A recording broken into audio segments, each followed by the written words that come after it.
Saya cerita sikit berkenaan dengan batiniah ini. Okey, ini saya tak terjemahkan secara bertulis.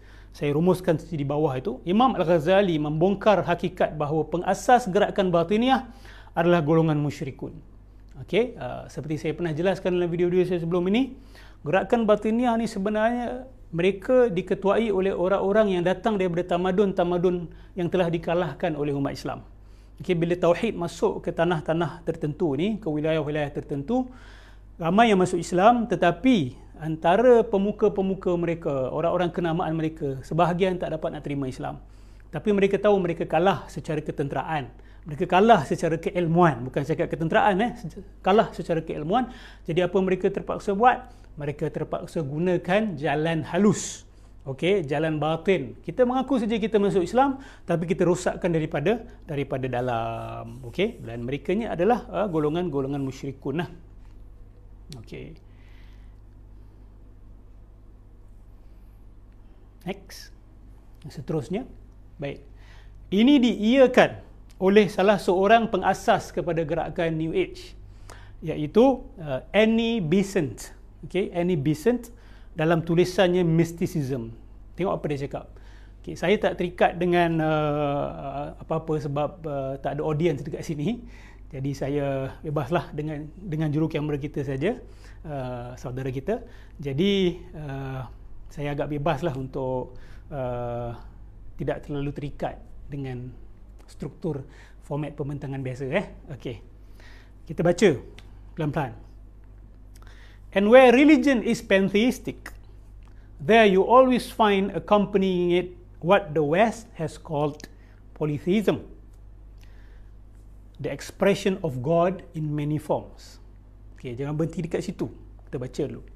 That is the religious pantheism with which, as you see, what is called polytheism goes.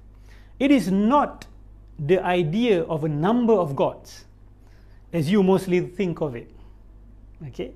It is the idea that in a world in which everything embodies the life of God, there is nothing existing that does not share in His beauty, in His strength, and in His life. Okay, dia kata apa?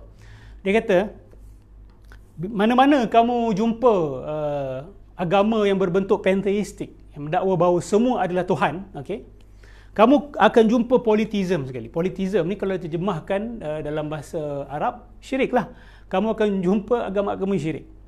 Okay. Tapi, Annie Besant jelaskan, syirik ataupun polytheism yang sama dengan pantheism yang dimaksudkan ni, bukan ada banyak Tuhan. Bukan itu. Ini orang yang faham betul apa akidah syirik ni sebenarnya. Dan akar dia apa sebenarnya. Dia kata polytheism ni adalah fahaman yang mengatakan semua adalah mazhar Tuhan. Semua adalah pengzahiran Tuhan. Yang ada hanya satu. Tapi penjelmaan yang satu itu banyak. Bukan ada banyak. Yang satu bukan ada banyak. Yang satu ada satu ya. Yang Esa. Okey? Yang Esa. Tapi yang Esa itu penjelmaannya banyak. Penjelmaannya banyak. Sebab tu mereka sembah lembu, mereka sembah matahari, mereka sembah ular, mereka sembah pokok. Sebab bagi mereka, ia adalah penzahiran yang satu itu. Jadi Annie Besant faham, dia kata this is actually what polytheism means. Okay? Jadi dia nak katakan polytheism dan pantheism ni sebenarnya tak jauh beza. Dan akar kepada syirik sebenarnya adalah pantheism.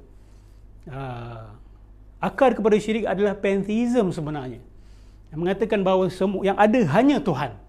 Yang ada hanya Tuhan. Jadi yang banyak-banyak ni apa? Yang banyak-banyak ni juga adalah pengzahiran Tuhan dalam pengzahiran yang berbeza-beza. Okey. Ini antara pengasas gerakan New Age ya. Ini antara pengasas gerakan New Age. Jadi siapa yang ikut gerakan New Age, awak kena tahu bahawa asas akidah New Age movement adalah pantheism. Yang ada hanya Tuhan dan semua adalah Tuhan. Okey, nanti kita akan cerita tentang the law of attraction, kan, kita akan cerita pasal the law of correspondence supaya awak faham mana datang ritual-ritual ini. Mana datang konsep garpu tala, mana datang konsep tengok tarikh lahir, tengok abjad, tengok nombor, tengok huruf. Awak akan faham sebab ini asas falsafah dia. Awak faham pantheism ni, awak akan faham di mana letaknya teknik-teknik ataupun ritual-ritual ini. Okey. Baik.